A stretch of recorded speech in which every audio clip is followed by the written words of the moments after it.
एक मखसूस जमात को इस सारे प्रोसेस से आउट करने की भरपूर कोशिश की गई। बहरहाल बहुत से हलकों में मैनेजमेंट के ज़रिए इंतखाबात के नताइज को तब्दील किया गया। आपको एक हलके के हवाले से बताऊंगा जहां पर आरओ को मुस्लिम लीग नवाज के उम्मीदवार ने 2 करोड़ रुपए की ऑफ़र की और उसको ये कहा कि अगर मैं इलेक्शन जीत गया तो मैं यकीनी तौर पर पंजाब असम्बली का स्पीकर बनूंगा और अगर मैं स्पीकर बना तो तुम्हारा जो अगला करियर है मैं उसको संवार दूंगा, मुझे इलेक्शंस में जितवा दो। और फिर आरओ ने क्या कमाल दिखाया उसके लिए ये मैं आपको आगे चल कर बताऊंगा।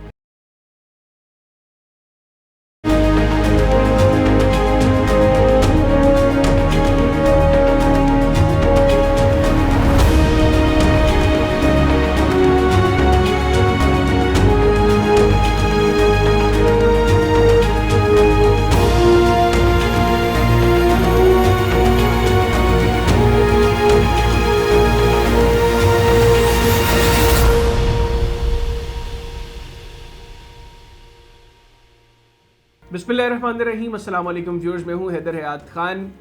मुल्क की तारीख के सबसे बड़े और 12वें आम इंतखाबात का अमल मुकम्मल हुआ और इलेक्शन कमीशन ऑफ पाकिस्तान जिसकी ज़िम्मेदारी है कि वो इस मुल्क में इलेक्शंस का फ्री एंड फेयर इनकाद करवाए, बहुत बुरी तरह नाकाम होता दिखाई दिया। एक तो 45 घंटों से ज़ायद वक्त गुजरने के बावजूद मुल्क के तमाम हलकों के नताइज नहीं आ सके, ये इलेक्शन कमीशन की सबसे बड़ी नाकामी। फिर उससे पहले इलेक्शंस के प्रोसेस के अंदर जब कैंपेनिंग प्रोसेस चल रहा था उसमें इलेक्शन कमीशन ऑफ पाकिस्तान वो अपनी न्यूट्रलिटी को इसका इजहार करने में बुरी तरह नाकाम रहा और एक मखसूस जमात को इस सारे प्रोसेस से आउट करने की भरपूर कोशिश की गई, लेकिन अवाम ने उसी मखसूस जमात पर सबसे ज़्यादा इजहार किया। तहरीक इंसाफ वो जमात है जिसको इस इलेक्शन प्रोसेस से मुकम्मल तौर पर आउट करने की कोशिश की गई, लेकिन अवाम ने पाकिस्तान तहरीक इंसाफ को हर जगह भरपूर सपोर्ट के साथ कामयाब करवाया। बहरहाल बहुत से हलकों में मैनेजमेंट के ज़रिए इंतखाबात के नताइज को तब्दील किया गया। मैं इस व्लॉग के अंदर ऐसे ही कुछ हलके डिस्कस करूँगा और एंड पर आपको एक हलके के हवाले से बताऊँगा जहाँ पर आरओ को मुस्लिम लीग नवाज के उम्मीदवार ने 2 करोड़ रुपए की ऑफ़र की और उसको ये कहा कि अगर मैं इलेक्शन जीत गया तो मैं यकीनी तौर पर पंजाब असम्बली का स्पीकर बनूंगा और अगर मैं स्पीकर बना तो तुम्हारा जो अगला करियर है मैं उसको संवार दूंगा, मुझे इलेक्शंस में जितवा दो। और फिर आरओ ने क्या कमाल दिखाया उसके लिए ये मैं आपको आगे चल कर बताऊँगा। आगाज़ करते हैं सियालकोट के हलके से जिस पर सबकी निगाह थी। ख्वाजा आसिफ साहब इलेक्शन लूज कर रहे थे। पाकिस्तान तहरीक इंसाफ की आज़ाद हैसियत में जो उम्मीदवार इलेक्शन कंटेस्ट कर रही थी रेहाना इम्तियाज़ डार साहिबा, वो इलेक्शन में जीत रही थी। तमाम टीवी चैनल्स रिजल्ट्स दिखा रहे थे और तकरीबन 50,000 वोट्स की बरतरी हासिल थी रेहाना इम्तियाज़ डार साहिबा को। लेकिन अचानक चीज़ें तब्दील हुई और रिजल्ट्स की तब्दीली के बाद रेहाना इम्तियाज़ डार साहिबा को शिकस्त हो गई और ख्वाजा आसिफ साहब को इलेक्शंस जितवा दिए गए। अब वो किसके कहने पर किस अंदाज में जितवाए गए ये अब तारीख में लिखा जाएगा कि कैसे इलेक्शंस हुए थे 8 फरवरी 2024 को, जब कहने को तो एक जमहूरी प्रोसेस हुआ, लेकिन इस जमहूरी प्रोसेस के अंदर जमहूर की आवाज़ को किस तरीके से दबाया गया ये अब लिखा जाएगा। जब मौरख लिखेगा 8 फरवरी 2024 के इंतखाबात के हवाले से तो उसमें मौरख के कलम में आंसू वो ज़्यादा गिरे होंगे क्योंकि अवाम की जो राय थी उसका कहीं पर एहतराम नहीं किया गया। आगे चलें, एक और हल्का, नवाज शरीफ साहब लाहौर के हल्का N130 में इलेक्शन लूज कर रहे थे और हर टीवी चैनल रिपोर्ट कर रहा था कि नवाज शरीफ 6,000 से इलेक्शन लूज कर रहे हैं। लेकिन अचानक जब रिजल्ट्स आए तो नवाज शरीफ साहब इलेक्शन में कामयाब हो गए और सिर्फ कामयाब नहीं हुए, उनकी तकरीबन 50,000 वोट्स से ज़ायद की बरतरी भी थी।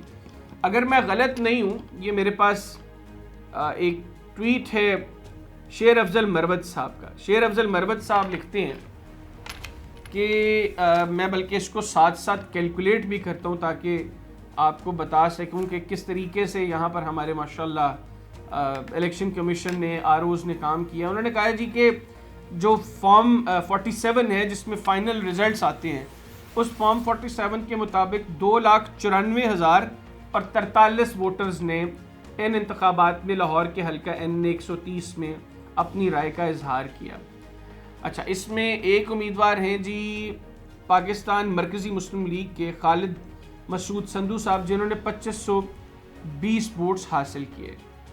अच्छा, उसके बाद एक उम्मीदवार हैं तहरीक लब्बैक के, जिन्होंने 4456 वोट्स हासिल किए। फिर मुस्लिम लीग नवाज के नवाज शरीफ साहब ने 1,71,024 वोट्स हासिल किए। और पाकिस्तान तहरीक इंसाफ की डॉक्टर यास्मीन राशिद ने 1,15,043 वोट्स हासिल किए। ये कुल वोट्स बनते हैं जी 2,93,043। ठीक है जी, और 2,93,043 वोट से बनते हैं 650 वोट्स, अगर मैं गलत नहीं हूँ तो इसमें ज़ाया किए गए, तो ये टोटल वोट्स बन जाते हैं जी 2,93,693। जबकि जो कुल वोट्स दिखाए गए हैं इन इंतखाबात में नताइज के अंदर, वो 2,94,043 हैं। और यह गलती इलेक्शन कमीशन ने 50 वोट्स का जो हेर फेर किया कैलकुलेशन में, ये अपने फॉर्म 47 के अंदर दिखा भी दिया कि जिन वोटर्स के वोट कास्ट करने की तादाद 2,93,693 है, वहाँ पे जो दुरुस्त वोटों की तादाद है वो 2,94,000 है। कास्ट 2,93,000 कुछ सौ हुए और दुरुस्त 2,94,000 कुछ हो गए। वो पता नहीं कौन लोग आकर वहाँ पर वोट कास्ट कर गए, जो इलेक्शन कमीशन ने उनकी तादाद बहरहाल यहाँ पर मेंशन कर दी। ये दूसरा बड़ा हल्का है जिसके हवाले से नताइज तब्दील हुए।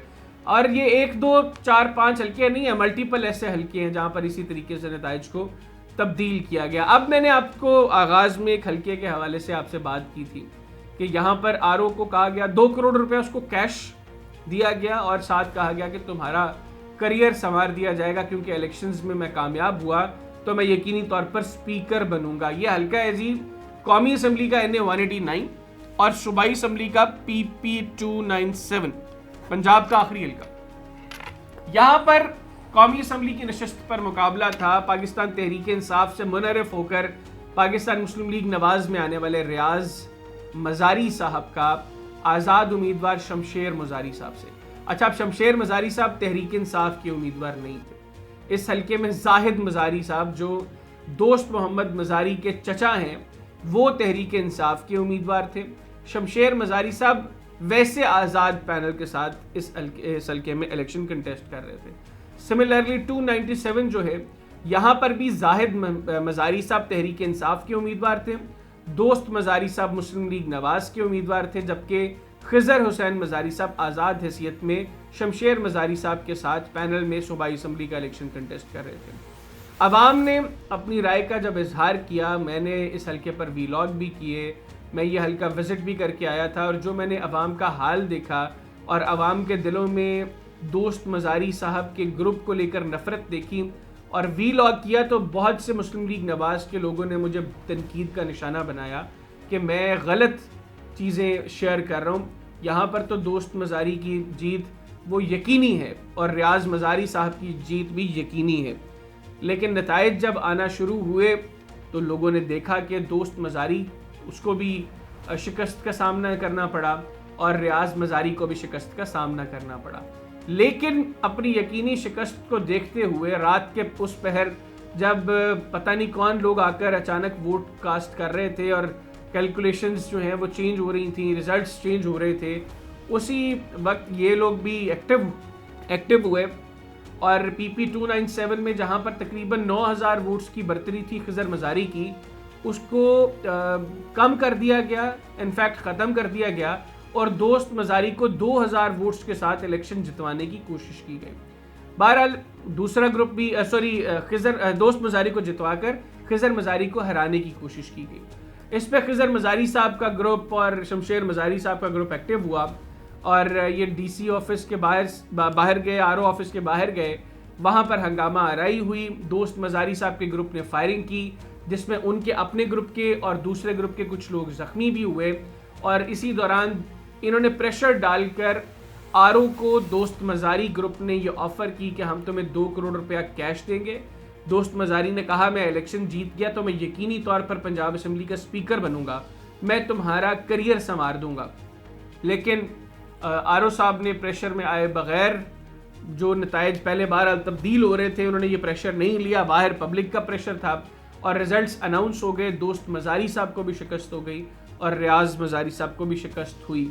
और बहुत से ऐसे हलके अभी भी मौजूद हैं जहाँ पर इसी तरीके के नताइज की तब्दीली की मज़ीद कोशिशें की जा रही हैं और कुछ हलकों में आवाम पहरा भी दे रहे हैं कि नताइज को तब्दील ना किया जाए और एक्चुअल रिजल्ट सामने आए। ये जो मुल्क में इंतखाबात का प्रोसेस मुकम्मल हुआ है, अच्छी चीज़ है कि इलेक्शंस हुए हैं, लेकिन बहुत बेहतर होता कि मसनद इक़्तिदार पर भी वही लोग बैठते जिनको लोगों ने वोट दिए। ऐसा हुआ नहीं। लोगों ने जिनको वोट दिए उनके नताइज को तब्दील कर दिया गया है और अब जब ये सिस्टम चलेगा वो कितना अरसा निकालता है इसके ऊपर अब शकूक व शुबहात हैं और लोगों का ख्याल है कि ये कंपनी नहीं चलेगी। और मेरा भी अपना ज़ाती ख्याल है कि अगर उसको मैंडेट नहीं दिया गया जिसको लोगों ने चुना है तो वाक़ईतन इस कंपनी का चलना नामुमकिन दिखाई दे रहा है। अल्लाह हाफ़िज़।